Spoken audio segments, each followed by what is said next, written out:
ਅਸੀਂ ਤਾਂ ਪਾਕਿਸਤਾਨੋਂ ਆਇਆ ਤਾਂ ਛੋਟੀ ਉਮਰ ਸੀ ਤੇ ਹੋਰ ਪਰਿਵਾਰ ਦੇ ਸਾਰੇ ਸਾਥੀ ਜੇਲ੍ਹਾਂ ਵਿੱਚ ਕੱਟ ਕੇ ਆਏ ਸਨ। ਆਜ਼ਾਦੀ ਤੋਂ ਬਾਅਦ ਫਿਰ ਉਹਨਾਂ ਬਾਅਦ 'ਚ ਪਾਕਿਸਤਾਨ ਛੱਡਿਆ। ਇਹ ਕਬੀਲਾ ਸਾਡਾ ਸੀ ਜਿਹੜਾ ਅੰਗਰੇਜ਼ ਦੇ ਖਿਲਾਫ ਸੀ। ਰਾਜਨੀਤਿਕ ਵਿੱਚੋਂ ਤੁਸੀਂ ਹੁਣ ਸੰਨਿਆਸ ਲੈ ਲਿਆ ਕਿ ਅੱਗੇ ਪ੍ਰयास है अपना? नहीं, संन्यास तो मरदे दम तक नहीं, लेकिन ये सेहत ते मुनसर है भी मैं किन्ना टुर सकना तो किन्ना नहीं। बाकी संन्यास नहीं मैं लेंदा मरदे दम तक। मेरा किसाना मजदूरों की देश की क्रांति वास्ते मेरा जिहड़ा इकरारनामा मेरा अपना, मैं जिंदगी इत्थे गुजारनी है। दोस्तों सत श्री अकाल, इंडिया मीत टीवी विच आप जी का स्वागत है। अज असी बैठे हाँ जलालाबाद विधान सभा हलका। इत्थों दे एक बहुत वधिया ते नेक इंसान शख्सियत जिन्हां नाल आप नूं रूबरू करावांगे, जिन्हां ने 3 वार इत्थों जित प्राप्त की। CPI पार्टी वालों, कम्युनिस्ट पार्टी वालों उन्होंने इत्थों MLA बने, विधायक बने, क्योंकि उन्होंने परिवार विच बहुत लंबी जड़ी है ये राजनीतिक चल रही, जिन्हों ने प्लेटफार्म खड़ा किया, राजनीतिक प्लेटफार्म अपनी बिरादरी राजसिक बिरादरी विच 1937 विच उन्हां दे फादर इन लॉ जो सरदार प्रताप सिंह जी जदों देश आज़ाद होने तो पहलां ये उन्होंने इलैक्शन लड़ी को विधान सभा पाकपटन पाकिस्तान विच पैंदा है। उत्थे इन्हां ने चुनाव लड़ लिया क्योंकि अंग्रेज़ों के खिलाफ आवाज़ बुलंद करने वाले इन्हां दा परिवार पूरा अज तक डटिया होया है। उन्हां दी गृह विखे उन्हां नाल गलबात करांगे क्योंकि ये खानदानी नंबरदार सन। प्रताप सिंह जी पुत्र महताब सिंह जी दसे वो खानदानी नंबरदार होने दे नाते उन्होंने अंग्रेज़ों का मुकाबला किया ते चुनाव आज़ाद चोण लड़े। उन्हां दे बाद महताब सिंह जी साडे विच मौजूद ने। 1975 दे विच इन्हां ने CPI पार्टी वालों इन्हां ने इत्थों जित प्राप्त की। 1977 दे विच फिर इन्हां ने दोबारा जित प्राप्त की। बहुत वड्डी कवरेज है ये क्योंकि राजसिक बरादरी का यह हलका रहा जलालाबाद बहुत वड्डा बैंक वोट सी। इन्हां ने संघर्ष भी किए ने, किसानी संघर्ष अंदोलन 1980 दे विच इन्हां ने फिर मतलब जित प्राप्त की। 3 वार हैट्रिक इत्थों मारी क्योंकि जिहड़ा विधान सभा जलालाबाद है ये अज तो फिरोजपुर जिले दे विच उदों पैंदा सी, अज हुण जलालाबाद ये भी फिरोजपुर विच पै रहा है। तो इसलिए उन्हां नाल गलबात करांगे। 743 जिहड़े दिल्ली संघर्ष दे विच किसान शहीद होए ने उन्हां बारे भी पुछांगे भी इन्हां दा की कहना है, क्योंकि कम्युनिस्ट पार्टी एक देश की समुची पार्टी है जिन्हां ने संघर्षहीन करके देश नूं आज़ाद कराउण दे विच सब तो वड्डा योगदान है।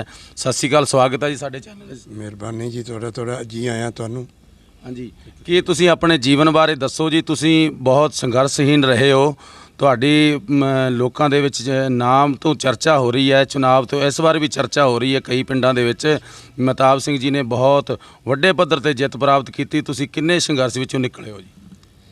इस तरह भी असीं तो पाकिस्तानों आया तो छोटी उम्र सी तो इत्थे उन्हें दिनों च आए तो साडा जिहड़ा परिवार है, मेरा सहुरा परिवार, ये पाकिस्तान तो जिहड़ी किसान कम्युनिस्ट पार्टी CPI के थले किसान सभा सी ना, उनके वालों मुजाहरा लहर जी पाकिस्तान की सी। मैं तो बहुत छोटा सा तो उस वक्त ये सारे परिवार साढ़े ने जोड़ा वड्डा सी मेरा सहुरा परिवार ने तो पिंड सारे लोग जाके उत्थे मुजाहरा लहर के हिस्सा पाया, जिहदे विच दिल्लू वाला पाकिस्तान सी बड़ा वड्डा सी और उत्थे कुछ किसान शहीद भी हो गए सन। तो वो जो पाकिस्तान सी तो उदों भी ये मेरे सहुरा साहब के छोटे भरा तो होर परिवार के सारे साथी जेलों में कट के आए सन। आज़ादी तो बाद फिर उन्होंने बाद पाकिस्तान छड्डिया। ये कबीला साडा सी जिहड़ा अंग्रेज़ के खिलाफ सी। कुछ जिहड़े अंग्रेज़ों के चाटड़े सन, जोड़ी चुक बेदी होए सोडी होए, ये अंग्रेज़ों नूं ज़मीनां दित्तियां। साडी लड़ाई उस वक्त जिहड़ी सी कम्युनिस्ट पार्टी सारी हिंदुस्तान की बेज़मीनियां नूं ज़मीनां दिवाउणियां, असीं भावें छोटे सां बाद च लहर नाल जुड़ गए। तो उस करते करते फिर 1970 दे विच पंजाब दे विच भी लहर चली सी भी जिहड़ी ज़मीन दरियावां ते पई सी या बार्डर ते सी। ये एक सारी हिंदुस्तान की लहर सी, सिर्फ पंजाब की नहीं। राजस्थान कामरेड साढ़े सन, हांडा जी दूजे तीजे उत्थे लहर चली सी बेज़मीनां नूं ज़मीनां काफ़ी दिवाइयां सरकार तो, सरकारी ज़मीनां जिहड़ियां उन्हां नूं 2-2 मरबे जिन्नी लोड़ सी दित्ती।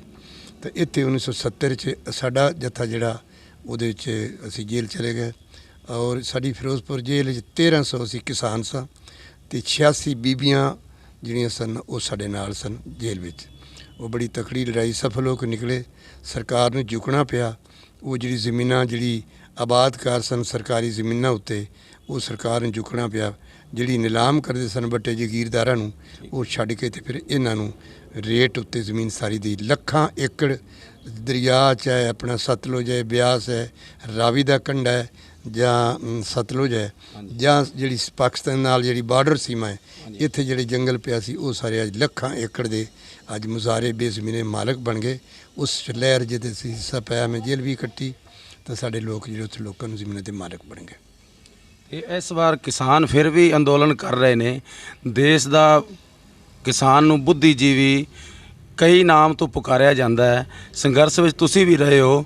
ਉਸ ਵੇਲੇ ਦੀਆਂ ਸਰਕਾਰਾਂ ਤੁਹਾਡੇ ਨਾਲ ਇਦਾਂ ਦਾ ਵਤੀਰਾ ਕਰਦੀਆਂ ਸੀ ਕਿ ਹੁਣ ਕੋਈ ਵੱਖਰਾ ਇਹਨਾਂ ਦਾ ਸਿਸਟਮ ਸ਼ੁਰੂ ਹੋ ਗਿਆ ਜੀ? ਵਤੀਰਾ ਤਾਂ ਸਰਕਾਰਾਂ ਦਾ ਇਹ ਹੋ ਰਿਹਾ ਹੈ, ਪਰ ਇਹ ਜਿਹੜੀ ਮੋਦੀ ਸਰਕਾਰ ਜਿਹੜੀ ਜਿਹਦੇ ਪਿੱਛੇ BJP ਤੇ RSS ਦਾ ਹੱਥ ਹੈ, ਉਹ ਇੱਕ ਬੜੀ ਖਤਰਨਾਕ ਦੇਸ਼ ਵਾਸਤੇ। ਉਹ ਸਾਰੀ ਜਿਹੜੀਆਂ ਦੇਸ਼ ਦੀਆਂ ਜਿਹੜੀਆਂ ਕਾਰਪੋਰੇਟ ਘਰਾਣੇ ਨੇ ਬੜੇ, ਅਡਾਨੀ ਅੰਬਾਨੀ ਵਗੈਰਾ, ਇਸ ਤੋਂ ਪਹਿਲੇ ਬਿਰਲੇ ਟਾਟੇ ਸਨ, ਜਗੀਰ ਜਿਹੜੇ ਲੋਕਾਂ ਨੂੰ ਲੁੱਟਦੇ ਸਨ, ਤਾਂ ਉਹਦੇ ਉੱਤੇ ਜਿਹੜੀ ਇਹ ਲੜਾਈ ਚੱਲੀ ਤੇ ਇਹਨਾਂ ਨੇ ਉਹਨਾਂ ਨੂੰ ਜ਼ਮੀਨਾਂ ਦੇਣ ਵਾਸਤੇ ਤੇ ਕਿਸਾਨਾਂ ਦੇ ਕੋਲ ਖੋਹਣ ਵਾਸਤੇ ਨੀਤੀਆਂ ਬਣਾਈਆਂ ਵੀ ਜ਼ਮੀਨ ਦੇ ਵੱਡੇ ਵੱਡੇ ਫਾਰਮ ਬਣਾਓ ਤੇ ਇਹਨਾਂ ਬੜੇ ਬੜੇ ਕਾਰਪੋਰੇਟਰ ਨੂੰ ਦਿਆਂਗੇ, ਇਹ ਮਜ਼ਦੂਰ ਬਣ ਜਾਣਗੇ ਤੇ ਕਾਰਪੋਰੇਟਰ ਨੂੰ ਬੜਾ ਫਾਇਦਾ ਹੋਵੇਗਾ। ਤੇ ਇਹਦੇ ਉੱਤੇ ਜਿਹੜੀ ਸੀ ਇਹ ਕੀਤੀ, ਜਿਹੜੀ ਲੜਾਈ ਫਿਰ ਸ਼ੁਰੂ ਹੋ ਗਈ ਸਾਰੇ। ਉਹਦੇ 'ਚ ਫਿਰ ਕਿਸੇ ਪਾਰਟੀ ਵਿੱਚ ਰਾਜਨੀਤਿਕ ਦਾ ਸਵਾਲ ਨਹੀਂ ਸੀ, ਕਿਸਾਨ ਦਾ ਸਵਾਲ ਸੀ। ਭਾਵੇਂ ਉਹ ਕਿਸੇ ਰਾਜਨੀਤੀ ਸੀ ਕੋਈ ਸੀ, ਉਹ ਸਾਰੇ ਕੁੱਦ ਪਿਆ, ਸਾਰਾ ਪੰਜਾਬ ਕੁੱਦ ਪਿਆ। ਪੰਜਾਬ ਵੀ ਹਿੰਦੁਸਤਾਨ ਤੱਕ ਚਲੀ ਗਈ, ਰਾਜਸਥਾਨ ਚਲਾ ਗਿਆ।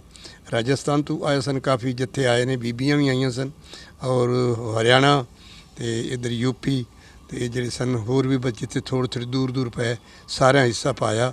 ਉਹ ਇੱਕ ਜਿਹੜੀ ਹਿੰਦੁਸਤਾਨ ਦੀ ਬੜੀ ਵੱਡੀ ਅੰਗਰੇਜ਼ਾਂ ਦੀ ਜਿਹੜੀ ਮੂਵਮੈਂਟ ਚੱਲਦੀ ਰਹੀ ਅੰਗਰੇਜ਼ ਦੇ ਖਿਲਾਫ, ਉਹਦੇ ਮੁਕਾਬਲੇ 'ਤੇ ਸੀ ਵੀ ਉਸ ਤੋਂ ਵੀ ਤਕੜੀ। ਜਿਹੜਾ ਇੱਕ 13 ਮਹੀਨੇ ਸਰਦੀ ਗਰਮੀ ਚੱਲ ਕੇ ਮੌਤਾਂ ਵੀ ਉੱਥੇ ਹੋਈਆਂ ਤੇ ਡਟੇ ਰਹੇ। ਆਖਰ ਇਹਨੂੰ ਮੋਦੀ ਨੂੰ ਝੁਕਣਾ ਪਿਆ, ਜਿਸ ਕਰਕੇ ਉਹ ਕਾਮਯਾਬੀ ਹੋਈ। ਪਰ ਇਹਨਾਂ ਝੁਕਣ ਦਾ ਇਹ ਨਹੀਂ ਵੀ ਇਹ ਪੱਕੇ ਰਹਿਣਗੇ। ਇਹ ਟੋਲਾ ਹੀ ਇਹ ਜਿਹਾ ਜਗੀਰਦਾਰ ਤੇ ਬੇਦੀ ਜਿਹੜਾ ਇਹ ਜਿਹੜੇ BJP ਹੈ ਹੀ ਇਹ ਤਾਂ ਜਗੀਰਦਾਰਾਂ ਦੀ ਔਰ ਸਰਮਾਇਆਦਾਰ ਟੋਲਿਆਂ ਦੀ, ਅੰਬਾਨੀ ਅਡਾਨੀ ਦੀ, ਉਹਨਾਂ ਕੋਲ ਲੱਖਾਂ ਅਰਬਾਂ ਰੁਪਈਏ ਫੰਡ ਲੈਂਦੇ ਉਹਦੇ ਨਾਲ ਇਲੈਕਸ਼ਨ ਦੇ ਤੇ ਮੁਕਾਬਲੇ ਕਰਨ ਵਾਸਤੇ। ਇਸ ਕਰਕੇ ਤਕੜੀ ਲੋਕਾਂ ਜਾਗਰਤ ਆ ਗਈ ਹੈ ਤੇ ਹੁਣ ਜਿਹੜੇ ਉਹ ਉਹਨਾਂ ਬਦਲ ਰਹੇ ਹਨ। ਤੇ ਹੋ ਸਕਦਾ ਮੋਰਚੇ ਹਾਲੇ ਕਿਸਾਨ ਦਾ ਮੁੱਕਿਆ ਨਹੀਂ, ਕਿਸਾਨ ਦੀ ਲੜਾਈ ਜਾਰੀ ਹੈ ਜਦ ਤੱਕ ਕਿਸਾਨੀ ਜ਼ਮੀਨ ਵਾਲਾ ਹੈ। ਇਹਨਾਂ ਜਿਹੜੀਆਂ ਗੰਦੀਆਂ ਸਰਕਾਰਾਂ ਹੁਣ ਖਾਸ ਕਰਕੇ ਆਈ ਹੈ, ਪਹਿਲੀਆਂ ਸਰਕਾਰਾਂ ਵੀ ਕਿਸਾਨ ਦਾ ਫਾਇਦਾ ਨਹੀਂ ਕੀਤਾ, ਚਾਹੇ ਅਕਾਲੀ ਹੋਣ ਚਾਹੇ ਕਾਂਗਰਸ ਹੋਣ, ਉੱਥੋਂ ਦੀ ਸਰਕਾਰਾਂ ਹੋਰ ਨੇ ਸਾਡੇ ਪੰਜਾਬ ਦੀਆਂ, ਤਾਂ ਉਹ ਹੁਣ ਜਿਹੜੇ ਉਹਨਾਂ ਸਾਰਿਆਂ ਦੇ ਖਿਲਾਫ ਹੈ। ਇਹ ਲੜਾਈ ਅਗਰ ਲੜਨੀ ਪਏਗੀ ਸਾਰੀ ਹਿੰਦੁਸਤਾਨ 'ਚ ਲੜਨੀ ਪਏਗੀ ਤਾਂ ਕਿਸਾਨੀ ਬਚੂਗੀ। ਜਿਹੜੀ ਇਹ ਕਿਸਾਨਾਂ ਨੂੰ ਲੁੱਟ ਹੈ, ਅੱਜ ਕਿਸਾਨ ਜਿਹੜਾ ਅੰਨਦਾਤਾ ਦੇਸ਼ ਦਾ, ਜਿਹੜਾ ਥਾਂ ਥਾਂ 'ਤੇ ਅਨਾਜ ਦਿੰਦਾ ਹੈ, ਤੇ ਉਸ ਨੂੰ ਇਹ ਮੁਸੀਬਤਾਂ ਪਈਆਂ ਕਰਜ਼ਾਈ ਹੋ ਕੇ, ਤੇ ਜਦੋਂ ਜ਼ਲੀਲ ਹੋਇਆ ਤੇ ਪਰਿਵਾਰਾਂ ਨੂੰ ਆ ਕੇ ਕਰਜ਼ੇ ਵਾਪਸ ਕਰਨ ਵਾਸਤੇ ਕੀਤਾ, ਤੇ ਆਖਰ ਉਹ ਕਿਸਾਨ ਦੀ ਮਜਬੂਰੀਆਂ ਦੇ ਬੱਚਿਆਂ ਨੂੰ ਛੱਡ ਕੇ, ਘਰ ਵਾਲੀ ਨੌਜਵਾਨ ਨੂੰ ਛੱਡ ਕੇ ਤੇ ਖੇਤ ਦੇ ਕਿੱਕਰਾਂ ਦੇ ਨਾਲ ਜਾਂ ਫਾਹੇ ਲੱਗੇ ਤੇ ਉਹਦੀਆਂ ਮੌਤਾਂ ਨੂੰ ਗਲ ਨਾਲ ਲਾ ਲਿਆ। ਕਿਉਂ ਕਰਜ਼ੇ ਨਾਲ ਬੇਇੱਜ਼ਤੀ ਹੁੰਦੀ ਸੀ, ਜਦੋਂ ਉਹਨਾਂ ਨੂੰ ਕਰਜ਼ੇ ਲੈਣ ਵਾਲੇ ਵੀਪਾਂ 'ਤੇ ਲਿਜਾਣਾ ਤੇ ਜ਼ਲੀਲ ਕਰਕੇ ਲਿਜਾਣਾ, ਉਹ ਜ਼ਲਾਲਤ ਤੋਂ ਜਿਹੜੀ ਨਹੀਂ ਸਹਿ ਸਕੇ। ਇਹ ਕਿਸਾਨ ਦੀ ਲੜਾਈ ਹਲੇ ਚਾਲੂ ਹੈ, ਮੁੱਕੀ ਨਹੀਂ, ਇਹ ਅਮੁੱਕ ਲੜਾਈ ਹੈ। ਕਿਉਂਕਿ ਜਦ ਤੱਕ ਸਰਕਾਰ ਕੋਈ ਚੰਗੀ ਨਹੀਂ ਆਉਂਦੀ ਸਾਰੇ ਹਿੰਦੁਸਤਾਨ ਦੇ ਵਿੱਚ, ਤੇ ਉਦੋਂ ਤੱਕ ਕਿਸਾਨ ਨੂੰ ਲੜਨਾ ਕਰੀ, ਕਿਸਾਨ ਨੂੰ, ਮਜ਼ਦੂਰ ਨੂੰ, ਛੋਟੇ ਦੁਕਾਨਦਾਰ ਨੂੰ, ਕਾਰੋਬਾਰੀਆਂ ਨੂੰ, ਔਰ ਜਿਹੜੇ ਬੇਰੁਜ਼ਗਾਰ ਨੌਜਵਾਨ ਨੇ, ਔਰ ਸਾਰੀਆਂ ਜਿਹੜੀਆਂ ਧੀਆਂ ਭੈਣਾਂ ਮਾਵਾਂ ਜਿਹੜੀਆਂ ਉਹਨਾਂ ਦੇ ਨਾਲ ਜ਼ਲਾਲਤ ਹੁੰਦੀ, ਮਿਹਨਤਾਂ ਕਰਦੀਆਂ ਨੇ।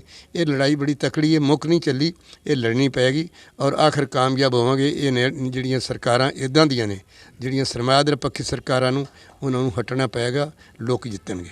ਦੱਸੋ ਵੀ ਰਾਜੇਵਾਲਾ ਵੀ ਚੁਣਾਵ ਲੜ ਰਹੇ ਨੇ। ਹਾਂਜੀ, ਦੇਖੋ ਉਹਦੇ ਉੱਤੇ ਤਰ੍ਹਾਂ ਤਰ੍ਹਾਂ ਦੀ ਜਿਹੜੀ ਕਿਸਾਨ ਜਥੇਬੰਦੀਆਂ ਨਾ, ਉਹਨਾਂ 'ਚ ਇਸ ਗੱਲ 'ਤੇ ਕਈਆਂ ਦੇ ਮਤਭੇਦ ਵੀ ਖੜ੍ਹੇ ਨੇ। ਕਈਆਂ ਦਾ ਕੁਛ ਸੀ ਜੋਗਿੰਦਰ ਸਿੰਘ ਉਗਰਾਹਾਂ ਅਤੇ ਕੁਛ ਹੋਰ 7-8 ਜਥੇਬੰਦੀਆਂ ਵੀ ਸਾਨੂੰ ਇਲੈਕਸ਼ਨ ਨਹੀਂ ਲੜਨਾ ਚਾਹੀਦਾ, ਸਾਨੂੰ ਕਿਸਾਨੀ ਸੰਘਰਸ਼ ਹਾਲੇ ਵਕਤ ਨਹੀਂ ਆਇਆ।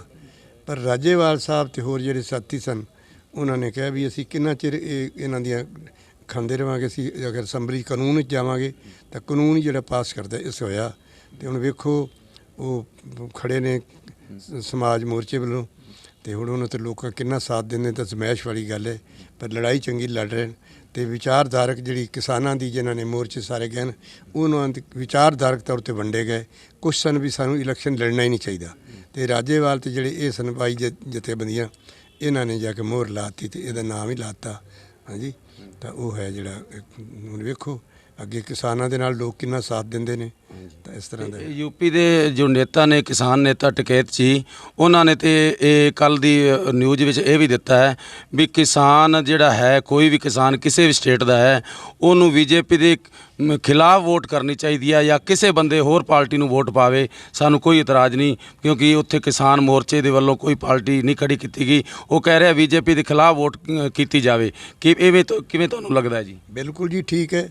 ਜਿਹੜੀ ਪਹਿਲੇ ਬੰਗਾਲ ਦੇ ਵਿੱਚ ਪੱਛਮੀ ਬੰਗਾਲ ਚੋਣਾਂ ਹੋ ਚੁੱਕੀਆਂ ਹਨ, ਜਿਹਦੀ ਉੱਥੋਂ ਦੀ ਲੀਡਰ ਹੈਗੀ ਮੁੱਖ ਮੰਤਰੀ ਮਮਤਾ ਬੈਨਰਜੀ, ਤਾਂ ਉਹਦੀ ਮਦਦ ਤੇ ਸਾਰਾ ਹਿੰਦੁਸਤਾਨ ਦੇ ਕਿਸਾਨ ਜਿਹੜੇ ਟਕੈਤ ਇੱਥੋਂ ਰਾਜੇਵਾਲਾ ਹੋਰ ਸਾਰੇ ਜਿਹੜੇ ਇਹ ਗਏ ਸਨ ਔਰ ਉੱਥੇ ਜਾ ਕੇ ਲੋਕਾਂ ਨੇ ਆਪਣੇ ਪੈਂਪਲੇਟ ਦੀ ਜ਼ਬਾਨ ਛਪ ਕੇ ਪਾਏ ਔਰ ਹੋਰ ਕੋਈ ਨਾਰਾ ਨਹੀਂ ਸੀ ਵੀ ਬੀਜੇਪੀ ਨੂੰ ਵੋਟ ਨਾ, ਬਾਕੀ ਜਿੱਥੇ ਤੁਹਾਡੀ ਮਰਜ਼ੀ ਵੋਟ ਪਾਓ। ਉਹਦਾ ਨਤੀਜਾ ਹੋਇਆ ਵੀ ਉੱਥੇ ਜਿਹੜੇ ਮੋਦੀ ਸੀ ਇਹ ਬੁਰੀ ਤਰ੍ਹਾਂ ਹਾਰਿਆ, ਗੰਦਾ ਹੋ ਕੇ ਨਿਕਲਿਆ ਤੇ ਜਿਹੜੀ ਮਮਤਾ ਬੈਨਰਜੀ ਤੇ ਉਹ ਮੋਰਚਾ ਜਿੱਤ ਗਿਆ। ਇਸ ਤਰ੍ਹਾਂ ਹੁਣ ਯੂਪੀ ਦੇ ਵਿੱਚ ਵੀ ਜਿਹੜੇ ਨਾ ਟਿਕਾਇਤ ਜਾਂ ਹੋਰ ਵੀ ਸਾਥੀ ਜਿਹੜੀ ਜਿੱਥੇ ਇਲੈਕਸ਼ਨ ਨਹੀਂ ਹੋ ਰਹੇ ਉਹਨਾਂ ਸਟੇਟਾਂ ਦੇ, ਉਹ ਉੱਥੇ ਜਾਣਗੇ। ਪੰਜਾਬ ਵਿੱਚ ਵੀ ਕੁਝ ਜਾਣਗੇ ਜਿਹੜੇ ਜਾ ਕੇ ਉੱਥੇ ਇਹਦੇ ਖਿਲਾਫ ਇਹ ਵੀ ਜਿਹਨੂੰ ਮਰਜ਼ੀ ਵੋਟ ਪਾਓ, ਇਹਨੂੰ ਬੀਜੇਪੀ ਨੂੰ ਤੇ ਮੋਦੀ ਨੂੰ, ਇਹਨਾਂ ਨੂੰ ਬੀਜੇਪੀ ਨੂੰ ਹਰਾਓ। ਇਹ ਨਾਰਾ ਸਾਰੇ ਹਿੰਦੁਸਤਾਨ ਚੱਲ ਰਿਹਾ ਔਰ ਲਗਭਗ ਇਹ ਕਾਮਯਾਬ ਹੋ ਕੇ ਲੋਕਾਂ 'ਚ ਜਾਗਰਤ ਵੀ ਆ ਗਈ ਹੈ।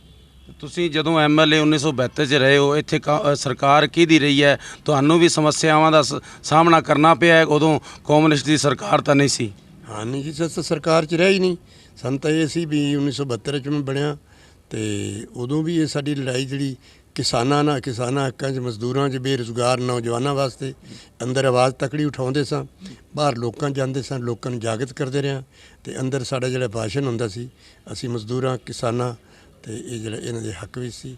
ਲੜਾਈ ਲੜੀ ਸਾਰੀ ਜ਼ਿੰਦਗੀ, ਜੀਵਨ ਸਾਰਾ ਲੜਾਈ ਗੁਜ਼ਾਰਿਆ। ਇਹ ਸਾਡੇ ਨਾਲ ਜੋ ਕਾਮਰੇਡ ਮਹਿਤਾਬ ਸਿੰਘ ਸੀ, ਜਿਨ੍ਹਾਂ ਦਾ ਜੀਵਨ ਪੂਰਾ ਸੰਘਰਸ਼ ਵਿੱਚ ਨਿਕਲ ਗਿਆ। 3 ਵਾਰ ਇੱਥੋਂ ਇਹ ਵਿਧਾਇਕ ਬਣੇ। ਉਹ ਜਦੋਂ ਇਹਨਾਂ ਦੇ ਇੱਥੇ ਵਿਧਾਇਕ ਮੌਜੂਦ ਸਨ ਉਦੋਂ ਇਹਨਾਂ ਦੀ ਸਰਕਾਰ ਨਹੀਂ ਸੀ, ਪਰ ਇਹ ਵਿਧਾਨ ਸਭਾ ਦੇ ਵਿੱਚ ਆਪਣੀਆਂ ਪੱਖੀ, ਕਿਸਾਨ ਪੱਖੀ ਇਹ ਮੰਗਾਂ ਉਠਾਉਂਦੇ ਰਹੇ, ਪੂਰਜ਼ੋਰ ਇਹ ਸੰਘਰਸ਼ ਕਰਦੇ ਰਹੇ ਨੇ। ਤੁਸੀਂ ਸਾਨੂੰ ਇੱਕ ਇਹ ਦੱਸੋ, ਤੁਹਾਡੇ ਜੀਵਨ ਦੇ ਵਿੱਚ 1972 ਤੋਂ ਲੈ ਕੇ ਤੁਸੀਂ 3 ਚੁਣਾਵ ਲੜੇ, ਪਰ ਤੁਹਾਡੀ ਸਰਕਾਰ ਨਹੀਂ ਆਈ, ਪਰ ਤੁਸੀਂ ਕੀ ਗਵਾਇਆ, ਕੀ ਤੁਸੀਂ ਕੁਰਬਾਨੀ ਦਿੱਤੀ? ਇਹਦੇ ਬਾਰੇ ਸਾਨੂੰ ਜ਼ਰੂਰ ਦੱਸੋ, ਕਿਉਂਕਿ ਅਸੀਂ ਬਹੁਤ ਰਾਜਸਥਾਨ ਤੋਂ ਆਏ ਹਾਂ ਤੁਹਾਡੀ ਇਹ ਵਿਊ ਲੈਣ ਵਾਸਤੇ। ਗਵਾਇਆ ਨਹੀਂ, ਵਿਚਾਰਧਾਰਾ ਸੀ, ਉਹ ਲੜਾਈ ਲੜੀ ਕਿਸਾਨਾਂ ਮਜ਼ਦੂਰਾਂ ਦੀ। ਉਸ ਨੂੰ ਮੈਂ ਜੀਵਨ ਦਾ ਇੱਕ ਸਫਲ ਰਸਤਾ ਦੱਸਣਾ ਵੀ ਮੈਂ ਆਪਦਾ ਜ਼ਿੰਦਗੀ ਚੰਗੇ ਪਾਸੇ ਮੇਰਾ ਜੀਵਨ ਗੁਜ਼ਰਿਆ ਮਜ਼ਦੂਰਾਂ ਕਿਸਾਨਾਂ ਦੇ ਹੱਕ ਵਿੱਚ। ਮੈਨੂੰ ਇਸ ਗੱਲ ਦਾ ਫਖਰ ਹੈ ਕਿ ਮੈਂ ਲੋਕਾਂ ਦੀ ਸੇਵਾ ਲਈ ਆਪਣਾ, ਭਾਵੇਂ ਆਪਦਾ ਤਾਂ ਨੁਕਸਾਨ ਹੁੰਦਾ ਹੀ ਹੈ ਕਿਉਂਕਿ ਮੇਰੇ ਕੋਲ ਜ਼ਮੀਨ 25-26 ਕਿੱਲੇ ਸੀ, ਜਿਹੜੀ ਆਸਤਾ ਆਸਤਾ ਕਰਦਿਆਂ ਕਰਜ਼ੇ ਕੁਰਜ਼ੇ ਦੱਬ ਗਏ। ਫਿਰ ਬੱਚੇ ਹੋ ਗਏ ਜਵਾਨ ਤੇ ਇਹਨਾਂ ਬੱਚਿਆਂ ਨੇ ਕਈ ਨਾ ਬੱਚੇ ਹੀ ਪੜਾਉਣੇ ਸਨ, ਪੋਤੇ ਵੀ ਹੋ ਗਏ। ਫਿਰ ਉਹਨਾਂ ਕਿਹਾ ਵੀ 25-26 ਕਿੱਲੇ ਸੀ, 4 ਬਿਰਾਂ, ਸਾਨੂੰ 5-6 ਕਿੱਲੇ ਆਏਗੀ ਤੇ ਟਰੈਕਟਰ ਨਹੀਂ ਚੱਲ ਸਕਣਾ ਤੇ ਸਾਨੂੰ ਤੁਸੀਂ ਇਹ ਜ਼ਮੀਨ ਨੂੰ। ਮੈਂ ਕਿਹਾ ਵੀ ਤੁਹਾਡੀ ਮਰਜ਼ੀ। ਉਹ ਫਿਰ ਮੁੰਡਿਆਂ ਨੇ ਸਾਰੇ ਵੇਚਤੀ। ਮੈਂ ਬੱਚਿਆਂ ਨੂੰ ਸਾਰੀ ਜ਼ਮੀਨ ਦੇਤੀ, ਉਹਨਾਂ ਦੇ ਕਾਰੋਬਾਰ ਨੇ। ਇਹ ਮੇਰਾ ਲੜਕਾ ਵੱਡੇ ਤੋਂ ਛੋਟਾ, ਇਹਦਾ ਲੜਕਾ ਇੰਜੀਨੀਅਰ ਸੀ, ਉਹ ਕੈਨੇਡਾ ਚਲਾ ਗਿਆ। ਦੂਸਰਾ ਬੈਂਕ 'ਚ ਲੱਗਿਆ ਤੇ ਇਹਦਾ ਵੀ ਬਣ ਰਿਹਾ। ਇੱਕ ਮੇਰਾ ਛੋਟਾ ਪੋਤਾ ਪੁੱਤਰ ਉਹਦਾ ਮੁੰਡਾ, ਉਹ ਵੀ ਹੁਣ ਕੋਸ਼ਿਸ਼ ਕਰ ਰਿਹਾ ਵੀ ਇੱਥੇ ਤਾਂ ਜ਼ਮੀਨਾਂ ਮਿਲ ਨਹੀਂ ਸਕਦੀਆਂ, ਬੜੀਆਂ 20-20 ਲੱਖ ਦੀਆਂ ਕਿੱਲਾ ਹੋ ਗਈਆਂ। ਤਾਂ ਉਸ ਕਰਕੇ ਮੈਂ ਉਹਨੂੰ ਗਵਾਇਆ ਨਹੀਂ ਸਮਝਦਾ ਵੀ ਮੈਂ ਆਪਦਾ ਪਰਿਵਾਰ ਵੀ ਚੱਕ ਲਿਆ ਤੇ ਲੋਕਾਂ ਦੀ ਸੇਵਾ ਕਰ ਲਈ। ਤੇ ਜੇ ਮੈਂ ਜ਼ਮੀਨ ਚੜਿਆ ਰਹਿੰਦਾ ਤਾਂ ਹੋਰ ਤਰੱਕੀ ਅਗਾ ਨਹੀਂ ਹੋ ਸਕਦੀ ਸੀ, ਕਿਉਂਕਿ ਮੈਂ ਤਾਂ ਹੁਣ ਕਿੰਨਾ ਚਿਰ ਵਾਹੀ ਕਰ ਸਕਦਾ ਸਾਂ। ਹੁਣ ਵੱਡਾ ਮੇਰਾ ਬੇਟਾ ਦਿੱਲੀ ਹੈ ਤੇ ਉੱਥੇ ਸਾਡਾ ਕਾਰੋਬਾਰ ਤਕੜਾ ਸੀ, ਬੱਸਾਂ ਬੁੱਸਾਂ ਦੇ ਵੀ ਹੈਗਾ ਸੀ, ਬਣਾਇਆ ਸਾਨੇ। ਹੁਣ ਮੇਰੇ 3 ਪੋਤੇ ਨੇ, ਇੱਕ ਪੋਤਾ ਤੇ 2 ਪੋਤੀਆਂ ਨੇ। ਜਿਹੜਾ ਪੋਤਾ ਹੈ ਉਹ ਇੰਜੀਨੀਅਰ ਸੀ ਤੇ ਉਸ ਪਾਸੋਂ ਨਿਕਲ ਗਿਆ ਜਿਹੜੀ NIA, ਇਹਦੀ ਜਿਹੜੀ ਸਪੈਸ਼ਲ ਪੁਲਿਸ ਟਾਸਕ ਫੋਰਸ, ਉਹਦੇ 'ਚ ਅੱਗੇ ਸਬ ਇੰਸਪੈਕਟਰ ਸੀ, ਹੁਣ ਇੰਸਪੈਕਟਰ ਹੋ ਗਿਆ। ਤੇ ਬੇਟੀ ਜਿਹੜੀ ਪੋਤੀ ਹੈ ਉਹ ਸਾਫਟਵੇਅਰ ਇੰਜੀਨੀਅਰ ਹੈ, ਉਹ ਰੇਲਵੇ ਡਿਪਾਰਟਮੈਂਟ ਦਫ਼ਤਰ ਦੇ ਵਿੱਚ 1,20,000 ਤਨਖਾਹ ਲੈਂਦੀ। ਛੋਟੀ ਉਸ ਤੋਂ ਪੋਤੀ ਉਹ ਡਾਕਟਰ ਹੈ, ਮੈਡੀਕਲ। ਮੇਰੇ ਬੱਚੇ ਸਾਰੇ, ਤੇ ਇਹਦਾ ਇੱਕ ਜਿਹੜਾ ਕਾਕਾ ਇਹ ਵੀ ਸੈੱਟ ਹੋ ਗਿਆ। ਦੂਸਰਾ ਹੋ ਗਿਆ ਜਿਹੜਾ ਮੇਰਾ ਚੌਥਾ ਲੜਕਾ ਹੈ ਆਪਣਾ ਚੰਡੀਗੜ੍ਹ, ਉਹਦਾ ਬੱਚਾ ਤਾਂ ਹਲੇ ਛੋਟਾ 14 ਸਾਲ ਦਾ, ਬਹੁਤ ਹੁਸ਼ਿਆਰ ਹੈ ਤੇ ਉਹਦਾ ਵੀ ਕਾਫੀ ਜਗ੍ਹਾ ਭਵਿੱਖ ਬਣ ਰਿਹਾ। ਤਾਂ ਇੱਦਾਂ ਵੀ ਜ਼ਮੀਨ ਤਾਂ ਸਾਡੇ ਕੋਲ ਨਹੀਂ ਰਹੀ, ਪਰ ਬੱਚੇ ਸਾਰੇ ਸੈਟਲ ਹੋ ਗਏ। ਤੇ ਤੁਸੀਂ ਸਾਨੂੰ ਇਹ ਦੱਸੋ ਵੀ ਰਾਜਨੀਤਿਕ ਵਿੱਚੋਂ ਤੁਸੀਂ ਹੁਣ ਸੰਨਿਆਸ ਲੈ ਲਿਆ ਕਿ ਅੱਗੇ ਪ੍ਰਯਾਸ ਹੈ ਆਪਣਾ? ਨਹੀਂ, ਸੰਨਿਆਸ ਤਾਂ ਮਰਦੇ ਦਮ ਤੱਕ ਨਹੀਂ, ਲੇਕਿਨ ਇਹ ਸਿਹਤ ਤੇ ਮੁਨਸਰ ਹੈ ਵੀ ਮੈਂ ਕਿੰਨਾ ਟੁਰ ਸਕਣਾ ਤੇ ਕਿੰਨਾ ਨਹੀਂ। ਬਾਕੀ ਸੰਨਿਆਸ ਨਹੀਂ ਮੈਂ ਲੈਂਦਾ ਮਰਦੇ ਦਮ ਤੱਕ। ਮੇਰਾ ਕਿਸਾਨਾਂ ਮਜ਼ਦੂਰਾਂ ਦੀ ਦੇਸ਼ ਦੀ ਕ੍ਰਾਂਤੀ ਵਾਸਤੇ ਮੇਰਾ ਜਿਹੜਾ ਇਕਰਾਰਨਾਮਾ ਮੇਰਾ ਆਪਣਾ, ਮੈਂ ਜ਼ਿੰਦਗੀ ਇੱਥੇ ਗੁਜ਼ਾਰਨੀ ਹੈ ਤੇ ਲੋਕਾਂ ਦੀ ਸੇਵਾ 'ਚ ਹੀ। ਅੱਜ ਵੀ ਜਿੰਨਾ ਮੈਂ ਕਰ ਸਕਦਾ, ਕਿਸੇ ਗਰੀਬਾਂ ਦੀ ਕਿਤੇ ਮੁਸੀਬਤ ਪੈ ਜਾਵੇ, ਪੁਲਿਸ ਨਾਲ ਟੱਕਰ ਆ ਜਾਵੇ, ਉਰਲਾ ਪਰਲਾ ਤਾਂ ਮੈਂ ਠੀਕ ਖੜਾ। ਦੇਖੋ ਜੀ, ਇਹ ਕ੍ਰਾਂਤੀਕਾਰੀ ਕਾਮਰੇਡ ਮਹਿਤਾਬ ਸਿੰਘ ਸਨ, ਜਿਨ੍ਹਾਂ ਨੇ ਪੁਰਜ਼ੋਰ ਦੱਸਿਆ ਮੇਰਾ ਪੂਰਾ ਜੀਵਨ ਇੱਕ ਇਕਰਾਰਨਾਮਾ, ਆਮ ਕਿਸਾਨਾਂ ਦੇ ਨਾਲ, ਆਮ ਕਿਸਾਨਾਂ ਨਾਲ ਖੜਨਾ, ਗਰੀਬ ਮਜ਼ਦੂਰ ਦੇ ਨਾਲ ਖੜਨਾ, ਇਹ ਬਹੁਤ ਵੱਡੀ ਢਾਲ ਬਣ ਕੇ ਨਿੱਤਰਨਾ, ਇਹ ਬਹੁਤ ਵੱਡਾ ਇਹ ਸਵਾਲ ਹੈ। ਕਿਉਂਕਿ ਇਹਨਾਂ ਨੇ ਜੀਵਨ ਪੂਰੀ ਕਿਸਾਨਾਂ ਦੇ ਬਦਲੇ ਸੰਘਰਸ਼ ਦੇ ਵਿੱਚ ਸੰਘਰਸ਼ਹੀਨ ਰਹੇ ਨੇ।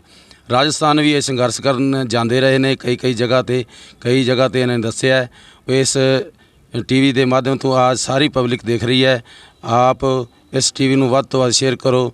ਆਪ ਇੰਡੀਆ ਮੇਂ ਟੀਵੀ। ਜੈ ਹਿੰਦ, ਜੈ ਭਾਰਤ।